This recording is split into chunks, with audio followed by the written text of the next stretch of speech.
पुणे पुस्तक महोत्सवात मला सर्वाधिक आनंद देणारी गोष्ट आज घडली ती म्हणजे आमचे लोकप्रिय लेखक ज्यांनी आपल्या मराठी रहस्यकथांनी थरार कथांनी झपाटून टाकलं आहे आपलं असं म्हणतं ते नारायण धारप भयकथाकार. त्यांचं एक छान पुस्तक आज मला भेटलं, एक अद्भुत रम्य दंतकथा नारायण धारप.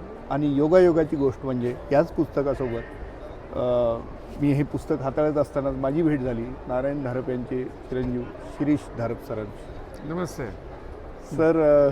खूप वेगळा आनंद आहे मनात, कारण भयकथा आणि नारायण धारप एक वेगळंच समीकरण मराठी मनात रुजलेलं आहे, रुतलेलं आहे.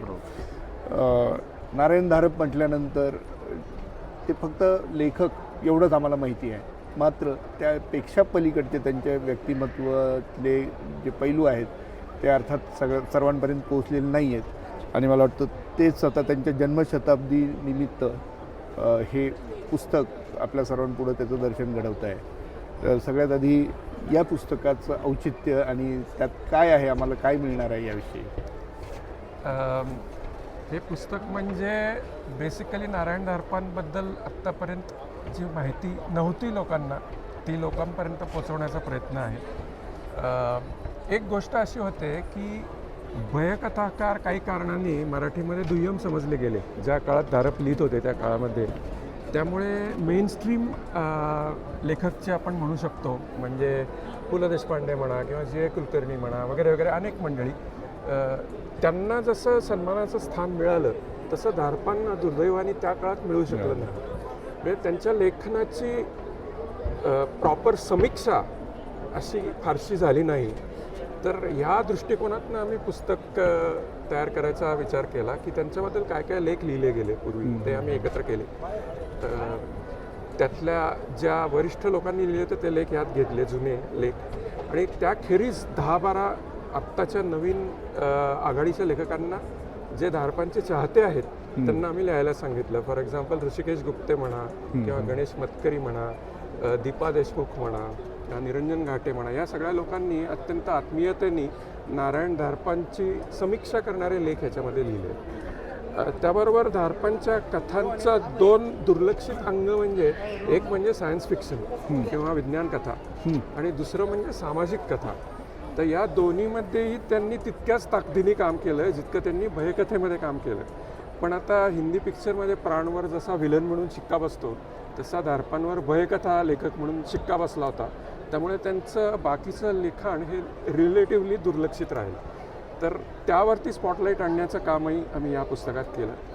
त्याचबरोबर आता हा स्मरणग्रंथ असल्यामुळे धारपांच्या जुन्या अनेक गोष्टींच्या एडिशन्सची कव्हर जी आहेत ती कव्हर्स लोकांना फारशी बघायला मिळत नाही आणि ती अतिशय मनोरंजक कव्हर्स होती.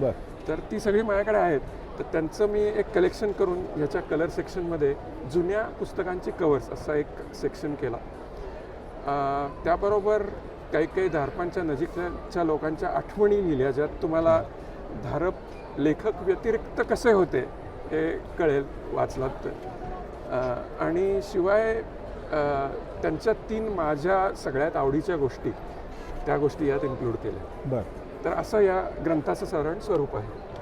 आणि याच्यामध्ये मी आता पाहतोय की नॉस्टॅल्जियाच्या अंडर त्यांनी 96 पुस्तकांची दुर्मिळ मुखपृष्ठ म्हणजे कव्हर्स असे देखील याच्यात आहेत. कथांवरची रेखाचित्र देखील आहेत. आणि जसं त्यांनी सांगितलं की विविध मुलाखती किंवा लेखन प्रक्रियेवरचे लेख हे देखील त्यात आहे. प्रत्येकाने आवर्जून हे पुस्तक आपल्याकडे ठेवावं असं आहे. त्याचं संपादन डॉक्टर शिरीष धारप यांनी केलेलं आहे. विवेक सबनीस आणि अजिंक्य विश्वास अशा तिघांनी मिळून हे पुस्तक सिद्धीस नेलेलं आहे. सर, तुम्हाला पुन्हा एकदा खूप खूप शुभेच्छा. आणि हा जो उजाळा तुम्ही दिलेला आहे नारायण धारपांच्या आठवणींचा हा रसिकांना नक्कीच भावेल यात शंका नाही.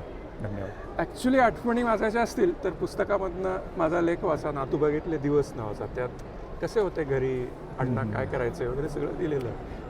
आपण याच्यावरती नक्की एक स्वतंत्र विषय आपण तो ठेवूया आणि त्याच्यावरती बोलू, कारण तो विषय इतका उलगडत जाणार आहे की आपल्याला वेळ कमी पडेल आत्ताचा. नक्कीच. पण तो आम्हाला ऐकायला स्वतंत्र ऐकायला आवडेल कारण जरूर. इतकं ते हृदय असणार आहे. जरूर जरूर.